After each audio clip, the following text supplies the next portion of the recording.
Hi, doctor Srinivas, paediatric gastroenterologist. నమస్కారం. నేను చిన్న పిల్లలకు కడుపు సంబంధించి చూస్తున్న డాక్టరు.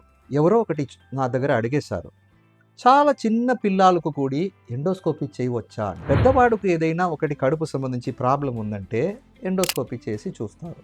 కరెక్ట్గా ఏ ప్రాబ్లంను తెలుస్తుంది, మరి మందులు వాడితే బాగా కాదు. చాలా చిన్న పిల్లలు మాట్లాడలేదు, ఆయనకి ఏమి ప్రాబ్లంను ఎవరికూ తెలియట్లేదు. ఆయన భాష నాకు తెలియదు, నా భాష ఆయనకి అర్థమవుతుందా లేదా అనో అర్థం కాదు. అప్పుడప్పుడు ఎప్పుడైనా ఒక చిన్న పిల్లలకు కడుపు సంబంధించి ఉన్న ప్రాబ్లం ఉందంటే ఎలా తెలియచ్చు?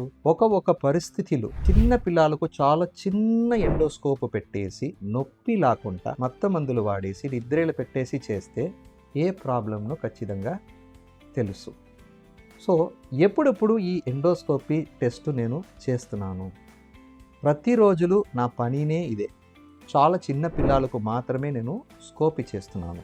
అంతరకు కాదు, ఒక పిల్లలకు ఎవరికి కడుపు నొప్పి తగ్గలేదు, ఒక పిల్లలకు వామిటింగ్ ఉన్నాయి, లేకపోతే కొన్ని పరిస్థితిలో ఏదో మింగేశాడు, ఫారెన్ బాడీ లాగా ఏదో కడుపులో మింగేశాడు అంటే ఎమర్జెన్సీగా కూడా ఒక్కొక్క పిల్లలకు ఎండోస్కోపీ చేసి తీయవచ్చు.